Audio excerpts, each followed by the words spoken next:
Hello friends, post market రిపోర్ట్లోకి మన మిత్రులందరికీ స్వాగతం. ఈరోజు అక్టోబర్ 17వ తారీఖు గురువారం.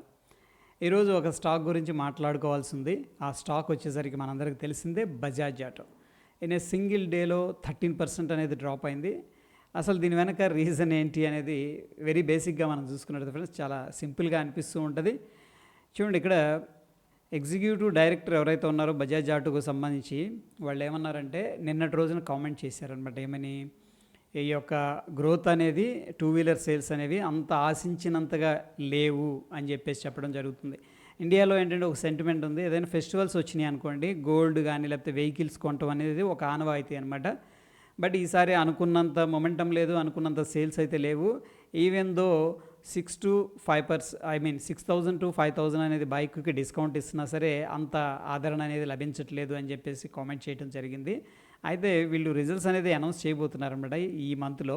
ఇటువంటి కామెంట్స్ అనేది చేయటం అనేది చాలామంది ఏంటంటే సస్పెక్ట్ చేశారు, ఏదో జరుగుతూ ఉంది మార్కెట్లో అని చెప్పేసి. సిగ్నిఫికెంట్గా ఈరోజు ప్యానిక్ సెల్లింగ్ అనేది జరిగిందని చెప్పేసి చెప్పుకోవచ్చు. జనరల్గా ఫ్రెండ్స్, మార్కెట్ అంటే మనం అందరం అనమాట, బయర్స్ సెల్లర్స్ వీళ్ళందరూ కలిసి ఒక డెసిషన్, ఒక వ్యూ అనేది పెట్టుకుంటారు. ఓకే, బజాజ్ ఆటో స్టాక్ బాగా పెరుగుతుంది అంటే సంథింగ్ ఈజ్ హ్యాపెనింగ్, మంచి ప్రాఫిట్ జనరేట్ చేస్తుంది, ఇట్లా ఒక ఎక్స్పెక్టేషన్స్ పెట్టుకున్నారు.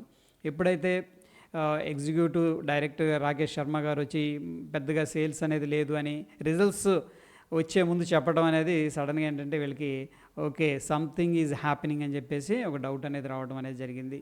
సో మనం చూసుకున్నట్టయితే ఈరోజు టాప్ లూజర్లో 12.89% లూజర్ బజాజ్ ఆటో అని చెప్పేసి చెప్పుకోవచ్చు. గెయినర్స్లో ఇన్ఫోసిస్ అండ్ టెక్ మహీంద్రా కొద్దిగా నామకే వాస్తే అయితే ఈరోజు గ్రీన్లో కనిపిస్తూ ఉన్నాయి. Okay, fine.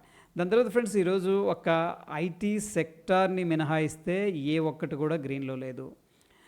సో బేసికల్గా మనకి డౌట్ రావచ్చు, అన్నీ బాగానే ఉన్నాయి, ఏం జరిగింది ఇంతలోకి అంటే ఫ్రెండ్స్, స్టాక్ మార్కెట్లో ఏంటంటే రెండు రకాల రిస్క్ ఉంటుంది అనమాట. ఒకటి వచ్చేసరికి సిస్టమాటిక్ రిస్క్ ఉంటుంది, రెండోది వచ్చేసరికి అన్సిస్టమాటిక్ రిస్క్ ఉంటుంది. సిస్టమాటిక్ రిస్క్ అంటే ఏంటి అంటే మ్యాక్రో ఎకనామిక్ కండిషన్స్ ఏవైతే ఉన్నాయో, ఎకనామీ స్లో అవుతుంది, జీడిపి కాంట్రాక్షన్ అవుతుంది, సేల్స్ తగ్గిపోతూ ఉన్నాయి, ఎక్స్పోర్ట్స్ తగ్గిపోతూ ఉన్నాయి, దిగుమతుల మీద ఆధారపడుతున్నాం, ఇన్ఫ్లేషన్ రైజ్ అవుతుంది, ఇవన్నీ కూడా ఏంటంటే మ్యాక్రో ఎకనామిక్ కండిషన్స్ అనమాట.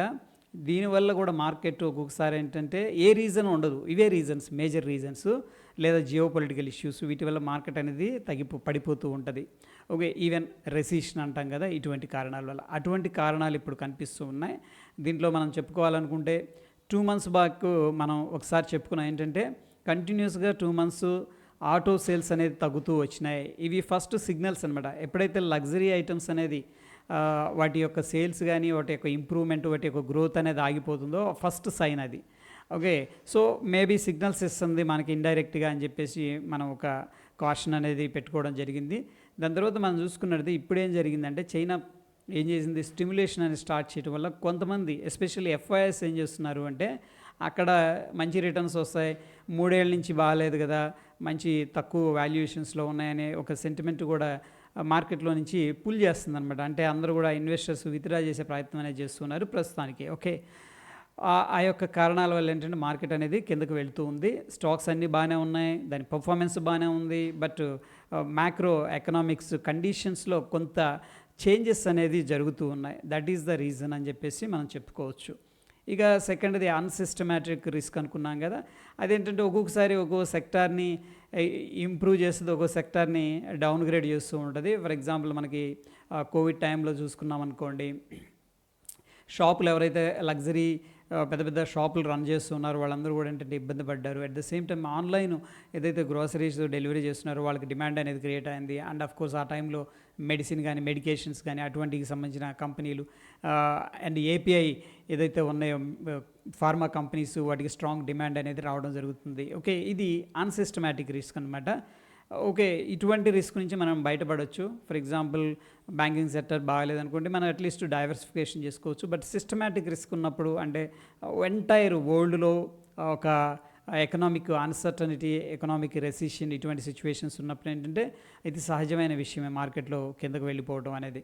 ఎందుకంటే చాలామంది రీజన్స్ అడుగుతూ ఉంటారు కదా, ఎందుకు మార్కెట్ పడిపోయింది, ఏమైంది ఓవర్ నైట్లో. ఓకే, అట్లా అనమాట. ఫైన్. దాని తర్వాత మనం చూసుకున్నట్టయితే ఇక ఇండెక్స్ కంట్రిబ్యూటర్స్ అనే వాటిల్లో ఈరోజు నిఫ్టీని లిఫ్ట్ చేసిన దాంట్లో 3 కంపెనీలు ఉన్నాయి. అవి కూడా ఐటీకి సంబంధించిన కంపెనీలు ఎక్కువ కంట్రిబ్యూట్ చేసినాయి. ఇన్ఫోసిస్ కానీ, ఎల్ఎన్టీ కానీ, టెక్ మహీంద్రా కానీ. ఓకే, పెరిగిందైతే ఇన్ఫోసిస్ 2.5%, టెక్ మహీంద్రా 2.33%. టెక్ కంపెనీలకి కొంత డిమాండ్ ఉంది ఫ్రెండ్స్ ఇప్పుడు. ఓకే, టెక్ ఓరియంటెడ్గా చాలా రిక్వైర్మెంట్ అనేది ఉందన్నమాట. ఎందుకంటే డిజిటల్ ట్రాన్స్ఫర్మేషన్ జరుగుతూ ఉంది కాబట్టి ఏవైతే ఆర్టిఫిషియల్ ఇంటెలిజెన్స్ క్యాపబిలిటీస్ ఉన్నాయో అండ్ ఐటీ ఇన్ఫ్రా ఏవైతే బిల్డ్ చేయగలవో అటువంటి కంపెనీస్కి కొంత డిమాండ్ ఉన్నమాట వాస్తవమే. బట్ సిస్టమాటిక్ రిస్క్ ఉన్నప్పుడు ఈ కంపెనీల్లో కూడా కొంత బ్రాడర్ పిక్చర్లో చూసుకున్నట్టయితే లాంగ్ టర్మ్లో ప్రెషర్ ఉండే అవకాశం ఉండొచ్చు. ఇక మనం చూసుకున్నట్టయితే HDFC bank, Bajaj auto, M&M, Bharti Airtel అనేది ఈ యొక్క నిఫ్టీని కిందకి ట్రాక్ చేసినాయి అని చెప్పేసి చెప్పుకోవచ్చు. అండ్ టాప్గా డెలివరీకి తీసుకుంటున్న కంపెనీలు మనం చూస్తే మన్యవార్, గ్రైండ్వెల్, కార్బోరన్వి, Fortis, power grid, CMS info, Jindal steel అనేది ఎక్కువగా డెలివరీకి తీసుకుంటున్నట్టు కనిపిస్తుంది. ఈ యొక్క పర్టికులర్ స్టాక్లో మనం లాంగ్ టర్మ్ కోసం ఏదన్నా ఆపర్చునిటీ ఉంటే కూడా చూడొచ్చు. దాని తర్వాత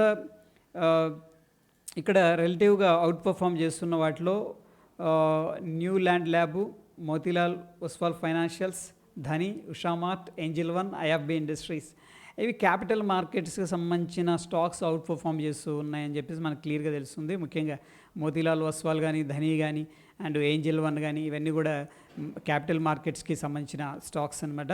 అండర్ పర్ఫామ్ చేసిన వాటిలో Jindal Saw and credit access, DMart, DB corp, Spandana, Tata steel కొద్దిగా మెటల్స్ కనిపిస్తున్నాయి. At the same time DMart కూడా ఈ యొక్క ఎక్స్పెక్టేషన్స్ని మీట్ అవ్వలేదు, అందుకని అది కూడా అండర్ ప్రెషర్లో ఉంది. సో ఇక ఓపెన్ ఇంట్రెస్ట్ విషయానికి వస్తే ఏ విధంగా ఉంది మార్కెట్ అనేది చూస్తే ఈరోజు అయితే ఎక్స్పైర్ అయింది. 24,800 కింద అయితే మొత్తం మీద క్లోజ్ చేశారు. 24,800 ఇంపార్టెంట్ లెవెల్ అని చెప్పేసి అనుకున్నాం. దాని తర్వాత 25,000 ఈ రెండు లెవెల్స్ బ్రేక్ చేసుకొని కింద అయితే క్లోజ్ చేశారు. వీక్ క్లోజింగ్ అని చెప్పేసి చెప్పుకోవచ్చు. బట్ ఫ్రెండ్స్ టోటల్గా ఓపెన్ ఇంట్రెస్ట్ ఎలా ఉంది 24th అంటే నెక్స్ట్ ఎక్స్పైరీ అనేది మనం చూసుకున్నట్టయితే నిఫ్టీలో 6.57 crores కాల్స్ అయితే సెల్ చేశారు. సో మీకు డౌట్ రావచ్చు, ఇక్కడ కాల్స్ సెల్ చేశారంటారు ఏంది, బయర్స్ కూడా ఉన్నారు కదా అని చెప్పేసి. బట్ ఫ్రెండ్స్ బయర్ ఏంటంటే ఓన్లీ బాయింగ్ ప్రీమియం ఏదైతే ఉందో అది పే చేస్తాడు. బట్ సెల్లర్ ఏంటంటే ఎక్స్ట్రా మార్జిన్ కూడా పే చేస్తాడు. ఎందుకు పే చేస్తున్నాడు? డెఫినెట్గా అతనికి ఏదో అడ్వాంటేజ్ ఉందని తెలిస్తేనే పే చేస్తాడన్న వెర్షన్లో ఏంటంటే మనం సెల్లర్ అంటూ ఉంటాం. సో అందుకని కన్ఫ్యూజ్ అవ్వద్దు. ఇక్కడ ఇద్దరున్నారు. 6.57 crore కాల్స్ బై చేసిన వాళ్ళు బై చేశారు, సెల్ చేసిన వాళ్ళు కూడా సెల్ చేశారు. బట్ మనం వెయిటేజ్ అనేది సెల్లర్కి ఇవ్వడం అనేది జరుగుతుంది, ఎందుకంటే వాళ్ళు ఎక్కువ మార్జిన్ అనేది పే చేస్తారు కాబట్టి.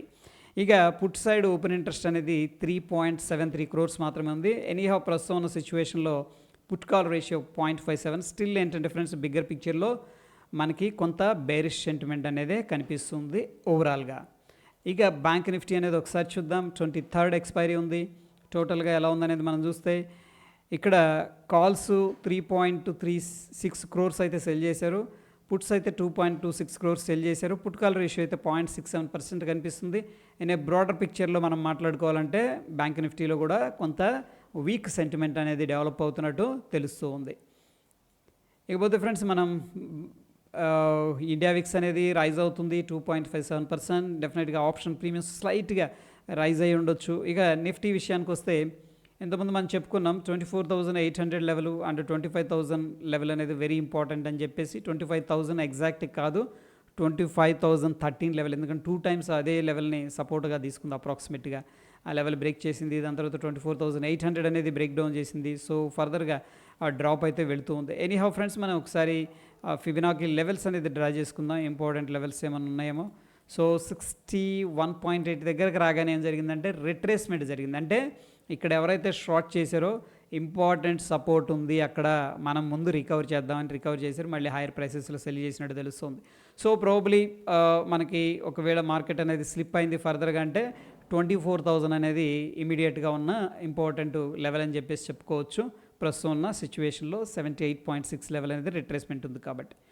ఇక బ్యాంక్ నిఫ్టీ కూడా ఒక స్ట్రాంగ్ డ్రాప్ అయింది అండ్ దాని తర్వాత స్ట్రాంగ్ రిట్రేస్మెంట్ తీసుకుంది. బట్ అగైన్ ఫ్రెండ్స్ నిన్నటి రోజున మనం ఇండెసిషన్గా ఉందని చెప్పేసి చెప్పుకున్నాం కదా. ఇక్కడ చూడండి 2 ఇండెసిషన్ క్యాండిల్ ఫార్మేషన్ జరిగినాయి.